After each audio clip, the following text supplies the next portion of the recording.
வணக்கம் வாங்க இன்னைக்கு அக்ஷய் வீட்டு சமையல்ல இப்போ நம்ம கேக் ரெசிபி தாங்க பார்க்க போறோம். ஏன்னா நமக்கு கிறிஸ்மஸ் நியூ இயர்லாம் வந்துட்டே இருக்கு. அதனால எல்லாரும் நிறைய பேர் கேக் செய்வோம். அத மாதிரி குழந்தைகளும் விரும்பி கேட்பாங்க. ஆனா வீட்லயே நம்ம ஈஸியா செஞ்சு கொடுத்தோம்னா குழந்தைகளுக்கும் ரொம்ப பிடிக்கும். அம்மா செஞ்சாங்கன்னு சொல்லிட்டு அது கொஞ்சம் ஹெல்தியா செய்யலாம்ன்றதுனால இன்னைக்கு நம்ம கோதுமை மாவு வச்சு செய்ய போறோம். அதே மாதிரி வெள்ளை சர்க்கரையும் சேர்க்க போறது இல்லங்க. ரொம்ப ஹெல்தியா இருக்கும். அதே மாதிரி இதுக்கு கேக் செய்யிறதுக்கு அவன்லாம் தேவையே கிடையாது. நம்ம அவனே இல்லாம அதுவும் எக்லெஸ் கேக் தான் செய்ய போறோம். அதே மாதிரி ஒரு பேக்கரியில போய் தான் இதெல்லாம் வாங்க முடியும். ஆனா அத வீட்லயே செஞ்சோம்னா திரும்ப செய்ய சொல்லுவாங்க. அடடா அம்மா வித்தியாசமா செஞ்சிருக்காங்கன்னு சொல்லிட்டு ரொம்பவே லைக் பண்ணி சாப்பிடுவாங்க. ரொம்ப ஈஸியா சிம்பிளாவும் செஞ்சிரலாம் நம்ம வீட்ல இருக்கிற பொருளை வச்சு. டேஸ்டும் சூப்பரா இருக்கும். வாங்க இப்போ எப்படி செய்யறதுன்னு வீடியோக்குள்ள போய் பார்க்கலாம். நீ சொல்லு கேக் நல்லா இருக்கா? தெரியல ஒண்ணு உனக்கு. நாட்டு சக்கரை போட்டிருக்கேன், கோதுமை மாவு அதெல்லாம் நல்லா இருக்கு சாப்பிட்றதுக்கு டேஸ்ட். ஆயத்தரன் சொல்ல உண்மையாக சொல்லி டக்கு டக்குன்னு என்ன வித்தியாசம்னு சொல்லி கேட்குறாங்க எல்லாரும். தெரியுமா உங்களுக்கு? நட்ஸ்லாம் எங்கே இருந்துக்கானா? ஃபஸ்ட்டு நம்ம தயிர் எடுத்துக்கலாம். இப்போ இந்த தயிரை எந்த கப்பில் நம்ம மெஷர் பண்ணுறோமோ அதே கப்பில் தான் எல்லா பொருளும் மெஷர் பண்ணணும். கேக்கு பொறுத்த வரைக்கும் நமக்கு மெஷர்மெண்ட் தாங்க முக்கியம். நம்ம ஒழுங்காக ஒரே இதில் மெஷர்மெண்ட் பண்ணிட்டோம்னா கேக் நமக்கு சூப்பராக வந்துடும். இப்போ ஒரு கப் அளவுக்கு தயிர் கொஞ்சம் கெட்டியமாக இருந்தாவே நல்லாயிருக்கும். அதனால் கொஞ்சம் கெட்டியமாகவே எடுத்துக்கோங்க. அதே மாதிரி ரொம்ப புளிச்சிருக்கக்கூடாது, புது தயிராக இருக்கணும். இது கூட அரை ஸ்பூன் அளவுக்கு பேக்கிங் சோடா, ஆப்ப சோடா, இது ரெண்டுத்தையும் சேர்த்துட்டு ஃபஸ்ட்டு ஒரு விஸ்க் வச்சு நம்ம இதை அப்படியே கலந்து விட்டுருவோங்க. அந்த தயிரில் நமக்கு அந்த கட்டி தன்மைலாம் இல்லாமல் நல்லா ஸ்மூத்தாக வர்றதுக்காக. அதே மாதிரி நம்ம பேக்கிங் சோடா போட்டிருக்கிறதுனால தயிர் கூட கொஞ்சம் ஆக்டிவேட் ஆகும் நமக்கு. அதனால் பார்க்கும்போதே தெரியும் உங்களுக்கு, மேலே அப்படியே ஒரு மாதிரி நுரைச்ச கூட வருது பாருங்கள். இன்றைக்கி நான் வெள்ளை சர்க்கரைக்கு பதில் நாட்டு சர்க்கரை தாங்க யூஸ் பண்ண போகிறேன். இப்போ நம்ம 3/4 கப் அளவுக்கு நாட்டு சர்க்கரை, இது கூட அரை டீஸ்பூன் அளவுக்கு வெண்ணிலா எசன்ஸுங்க. அதையா இந்த வெண்ணிலா எசன்ஸ் சொல்கிறாங்க? அதில் வெண்ணிலா அந்த ஃப்ளேவர் இருக்கும். நம்ம இதுக்கு போயிருந்தோம் பார்த்தீங்களா, தேக்கடி போயிருந்தோம்ல, ஆமாம், அங்கே வெண்ணிலா மரம் காமிச்சார் அவர். நீங்கள் பார்த்தீங்களா தெரியல, மறந்துட்டீங்களா, ஞாபகம் வச்சுருக்கீங்களான்னு தெரில. அதில் அந்த எசன்ஸ் எடுப்பாங்க. ஐஸ்கிரீம், வெண்ணிலா ஐஸ்கிரீம் செய்யறதுக்கெலாம் கூட அதை யூஸ் பண்ணுவாங்கன்னு சொன்னார். மரத்து பேர் வெண்ணிலாவா? அந்த வெண்ணிலா இதுலேருந்து தான் எடுக்கிறாங்க அந்த வெண்ணிலா எசன்ஸ்லாம் சொன்னார். அதே கப்லேயே அரை கப்பு எந்த ஃப்ளேவரும் இல்லாத எண்ணெய், சன்ஃப்ளவர் ஆயில் அரை கப்புங்க. அப்புறம் 1/4 கப் அளவுக்கு பாலுங்க. இது காய்ச்சி ஆற வச்சிருக்கிற பால். இதெல்லாம் சேர்த்துட்டு நம்ம திரும்பியும் நல்லா மிக்ஸ் பண்ணி விட்டுறலாம். ரொம்ப ஈஸியாக செஞ்சிடலாங்க. இந்த கேக்கு நம்ம பசங்க கூட நமக்கு செஞ்சுருவாங்க. ஏன்னா எல்லாமே ஒரே பவுல் வச்சுட்டு அப்படியே மிக்ஸ் பண்ண வேண்டியது தான். நம்ம இந்த வெல்லம் நமக்கு நல்லா கரையட்டும். நாட்டு சர்க்கரை, உங்களுக்கு நாட்டு சர்க்கரை வேணும்னா வெள்ளை சர்க்கரை கூட நீங்கள் சேர்த்துக்கலாம். கேக் செய்யறதுக்கு அவன்லாம் எதுவும் தேவையில்லைங்க. கேக்குக்கும் சரி குக்கீஸ்க்கும் சரி அவன் இல்லாமே நம்ம கேஸ் ஸ்டவ்வில் நம்ம தான் அதில் தான் செய்ய போகிறோம். இன்றைக்கி நான் ஒரு கடாய் எடுத்து யூஸ் பண்ணி தான் நான் செய்கிறேன். இது நீங்கள் ஒரு வீட்டில் பழைய குக்கர் இருந்துச்சுன்னா கூட நீங்கள் அதை கூட யூஸ் பண்ணிக்கலாம். நமக்கு வேஸ்ட்டான குக்கர் வச்சுருந்தோம்னா அடியில் ரொம்ப கருப்பாயிடுச்சுன்னா அது தனியாகவே கேக்குக்குன்னு ஏதாவது எடுத்து வச்சிட்டிங்கன்னா இந்த மாதிரி கேக் செய்யறதுக்கு குக்கீ செய்யறதுக்குலாம் நம்ம யூஸ் பண்ணிக்கலாம். அதை மாதிரி லாஸ்ட் டைம் போட்ட வீடியோவில் கேட்டிருந்தீங்க. கேக் செய்யறதுக்கு நிறைய பேர் சால்ட் யூஸ் பண்ணுவாங்க, அப்படி இல்லைனா மண் யூஸ் பண்ணுவாங்க. நீங்கள் என்ன அப்படியே வைக்கிறீங்கன்ட்டு நம்ம சால்ட்டு மண்ணெலாம் யூஸ் பண்ணாமல் நார்மலாகவே நம்ம அவன் என்ன பண்ணுவோம், ப்ரீஹீட் பண்ணுற மாதிரி இதையும் ப்ரீஹீட் பண்ணிவிட்டு கொஞ்சம் நேரம் அதுக்கப்புறம் நம்ம கேக்கோடைய பேட்டரை நம்ம வேக வைக்கலாங்க. நல்லா வரும் நமக்கு. ஸ்டவ் ஆன் பண்ணிவிட்டு மீடியம் ஃப்ளேம் வச்சிடலாங்க.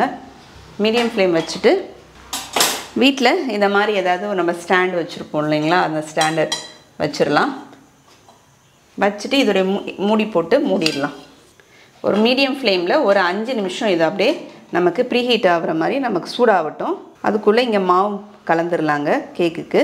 இப்போ வெல்லம் போட்டு வெள்ளைப்பொடி கூட சேர்த்துக்கலாம், இல்லை நாட்டு சர்க்கரை போட்டு நம்ம நல்லா மிக்ஸ் பண்ணிட்டோம். நல்லா கரைஞ்சிருக்கு பாருங்கள். இப்போ இதில் இப்போ நம்ம கோதுமை மாவு வச்சு செய்ய போகிறோம். இன்றைக்கி நான் யூஸ் பண்ணுறது கடையில் வாங்கின ஆஷிர்வாத் கோதுமை மாவு தாங்க. நீங்கள் வீட்டில் எந்த கோதுமை மாவு வச்சுருக்கீங்களோ அதே யூஸ் பண்ணிக்கிங்க. இப்போ கோதுமை மாவு ஒரு பவுலில் சேர்த்துக்கிறேன். 1.5 கப் அளவுக்கு கோதுமை மாவு. கேக் எப்பயாவது தான் செய்கிறேன், கொஞ்சம் பெருசாலாம் செய்யலாம்ல? என்ன பெருசாக செய்யணும் உங்களுக்கு? எவ்வளோ பெருசாக செய்யணும் கேக்கு? நம்ம அளந்து வச்சுருக்கிற கோதுமை மாவு இப்போ இதை மாதிரி ஒரு மாவு சலிக்கிறதுல போட்டுக்கலாம். இப்போ கையில் வந்து 2 டப்பா இருக்குது. இது 2 டப்பா பார்த்திங்கன்னா ஒன்று வந்து பேக்கிங் சோடா, இன்னொன்று வந்து பார்த்திங்கன்னா பேக்கிங் பவுடர். இப்போ போன தடவை போட்ட கேக் வீடியோவில் பார்த்திங்கன்னா கேட்டிருந்தீங்க பேக்கிங் சோடானா என்ன, பேக்கிங் பவுடர்னா என்னென்னா ரெண்டுமே ஒன்றா அப்படின்னு கேட்டிருந்தீங்க. பேக்கிங் சோடா வந்து நம்ம ஆப்பத்துக்கு பஜ்ஜிக்கெலாம் யூஸ் பண்ணுறது, நம்ம நார்மலாக வீட்டில் யூஸ் பண்ணியிருப்போம் எல்லாருமே. அதுதான் பேக்கிங் பவுடர் வந்து பார்த்திங்கன்னா நம்ம பேக்கிங் ஐட்டம் மட்டும் இந்த மாதிரி கேக் பேக் பண்ணுறதுக்கு, குக்கீஸ் அது மாதிரி இதுக்கெலாம் யூஸ் பண்ணுறதுக்கு தான் பேக்கிங் பவுடர், பேக் பண்ணுறதுக்கு யூஸ் பண்ணுறது. பேக்கிங் சோடாவும் பேக்கிங் பவுடரும் வேறுங்க. ரெண்டுமே ஒரே கம்பெனிலே கிடைக்குது, எல்லா டிபார்ட்மெண்டல் ஸ்டோர்லேயும் கிடைக்கிது. என்ன வித்தியாசம்னு கேட்குறாங்க எல்லோரும், தெரியுமா உங்களுக்கு? எனக்கு தெரியும், ஆனால் இது ஏதோ சொல்லுவாங்க. இது ரெண்டுமே ஒன்று தான். இது ஒரு ஸ்டேஜ், அதை ப்ராசஸ் பண்ணால் இன்னொரு ஸ்டேஜுக்கு அது வந்துடும். அப்படியா? ஆமாம். ஏன் நீங்கள் பார்த்துட்டிங்களா? பார்த்துட்டோங்க. இது ரெண்டுத்துலேயும் இருக்கிற இன்க்ரீடியன்ட்ஸ் பார்த்திங்கன்னா சோடியம் பயோகார்பனேட்னு சொல்லிட்டு கலந்துருக்காங்க. ஆனால் வந்து பேக்கிங் பவுடரில் வந்துட்டும் ஒரு அமிலம் எக்ஸ்ட்ரா கலந்துருக்காங்க. அது எதுக்குன்னா நம்ம கேக்கெலாம் வந்து பேக் பண்ணும்போது ரொம்ப சாஃப்டாக ஸ்பாஞ்ச் மாதிரியாக இருக்கிறதுக்காக எக்ஸ்ட்ரா ஒன்று கலந்துருக்காங்க. அதான் ரெண்டுத்துக்கும் வித்தியாசம். இப்போ இந்த கோதுமை மாவு கூட 1 ஸ்பூன் அளவுக்கு பேக்கிங் பவுடர் அது சேர்த்துடலாங்க. சேர்த்துட்டு நம்ம இது ரெண்டுத்தையும் சலிச்சிடலாம் அப்படியே. அப்போ எதுக்கு பேக்கிங் பவுடரும் போடுறீங்க, பேக்கிங் சோடாவும் போடுறீங்க? பேக்கிங் பவுடர் மட்டும் போடலாம்ல ஆனந்தி? யார் சாமி இவன், எங்கேருந்து வந்திருக்கான்? நீங்கள் கேக்கே தயவு செஞ்சு சாப்பிடாதீங்க. இதை மாதிரிலாம் கொஸ்டின் கேட்டுட்டு இருந்தீங்கன்னா. வீட்டில் நம்ம செஞ்சோம்னா எத்தனை கேள்வி கேட்குறாங்க. அதே கடையில் போய் வாங்கி வாய முழுன்னு சாப்பிட்ருவீங்க. ஒரே ஒரு சிட்டிகை அளவுக்கு ஸ்வீட் எடுத்து கொடுக்கறதுக்காக உப்புங்க சேர்த்துட்டு இதை அப்படியே ஒரு விஸ்க் வச்சு அதேமாதிரி நல்லா கலந்து விட்டுறலாம். கடையில் செய்கிற இடத்துக்கு போனீங்கன்னா திருப்பி சாப்பிடவே போக மாட்டீங்க. அதுதான் வீட்டிலே செய்யுங்கன்னா கேட்க மாட்டீங்க. ஏங்க வீட்டில் தாங்க செஞ்சு தருவோம் உங்களுக்கு. இப்போ நம்ம மாவு சேர்த்து நல்லா மிக்ஸ் பண்ணிட்டோம். நமக்கு வந்து எடுத்து ஊற்றணும்னா கன்சிஸ்டன்சி இதை மாதிரி தாங்க இருக்கும். இது வந்து கேக் டின். இது வந்து எங்கே வாங்கினேன்னா, இப்போ நான் பாண்டிச்சேரியில் விஜயகணபதி ஸ்டோரில் தான் நான் வாங்கினேன். நிறைய இடத்துல கிடைக்கிது, இப்போ அமேசானில் எல்லா இடத்துலையும் நமக்கு கிடைக்கிது. இதோடைய ரேட்டு பார்த்திங்கன்னா 175 ரூபாங்க. இது சப்போஸ் உங்ககிட்ட இது இல்லைன்னா நீங்கள் வந்து வீட்டில் நமக்கு டிஃபன் பாக்ஸ் ரவுண்ட் நம்ம வச்சுருப்போம், வீட்டிலே டிஃபன் பாக்ஸ்லாம் வச்சுருப்போம் நம்ம. அதில் கூட நீங்கள் வந்துட்டு இந்த மாதிரி ஒரு பட்டர் பேப்பர் போட்டு அதில் எண்ணெயை போட்டு க்ரீஸ் பண்ணி வச்சு நீங்கள் அதில் கூட ஊற்றிக்கலாம், நல்லா வரும். இப்போ நான் உள்ள பட்டர் பேப்பர் போட்டிருக்கேன். கொஞ்சமாக எண்ணெயை ஊற்றிட்டு நமக்கு ஒட்டாமல் வர்றதுக்காக அடியில். இது ஃப்ளவர் இல்லாத எண்ணெயா? ஃப்ளவர் கிடையாது, ஃப்ளேவர். ஏங்க கேட்டு பார்த்தேன், கரெக்டாக சொல்கிறீங்களான்னு பார்த்தேன். ஃப்ளேவர் இல்லாத சன்ஃப்ளவர் ஆயில். உங்கள் ஃப்ளவரும் வந்துச்சு, என் ஃப்ளேவரும் வந்துச்சு அதிலே. நாங்களாம் பண்ணுறோன்னா மைதா மாவு போட்டு டஸ்டிங் பண்ணுவோம் ஆனந்தி, ஹெல்த்தியாக.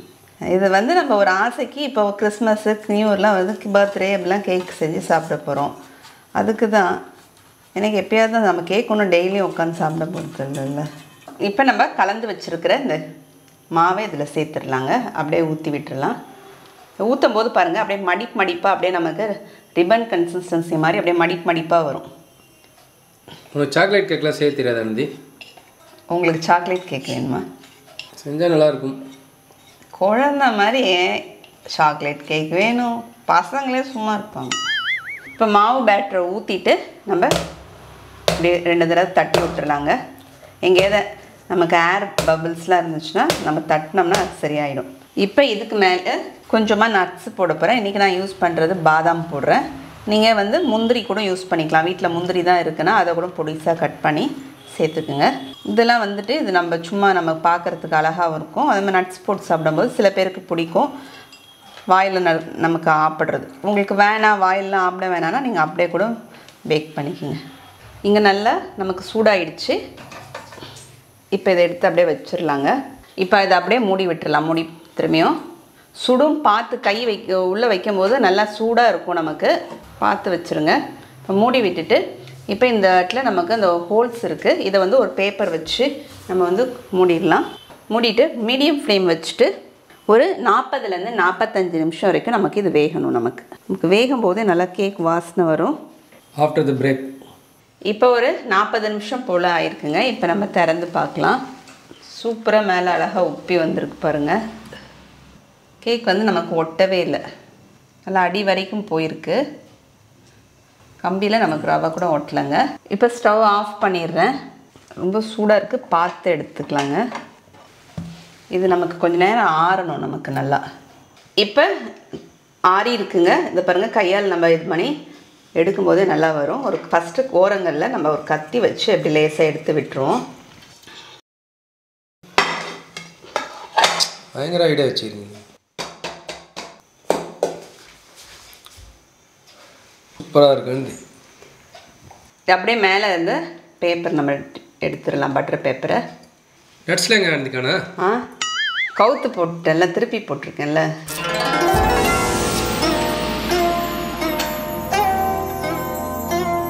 நல்லா சாஃப்டாக இருக்குங்க. சைட்லலாம் நல்லா பாருங்கள் ஸ்பாஞ்ச். கோதுமை மாவு கேக்கு, வெள்ளை சக்கரை போடாமல், அவனே இல்லாமல், முட்டை சேர்க்காத கேக்கு, எக்லெஸ் கேக். கேக் ரொம்ப சாஃப்டாக இருக்குது பாருங்கள். புட்டோம்னா தான் அப்படியே சூப்பர் சாஃப்டாக இருக்குது அப்படியே நல்லா.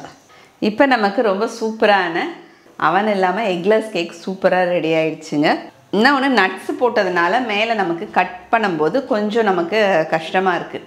நீங்கள் நட்ஸ் போடாமல் இருந்தீங்கன்னா பீஸ் ரொம்ப இன்னும் நல்லா சூப்பராக போடலாம். நம்ம வந்து டேஸ்ட் பார்த்துடலாம். எத்தனாவது டேஸ்ட் பார்க்குறேன் ஆனந்தி? ஈஸ்வர் டேஸ்ட் பார்த்து.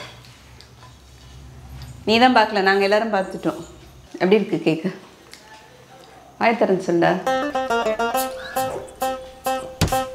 அவனுக்கு காமிக்காமல் கடையில் வாங்கின கேக்குன்னு சொன்னால் நம்புவான், கண்டிப்பாக நம்புவான். அந்தளவுக்கு டேஸ்ட் நல்லாயிருக்கு.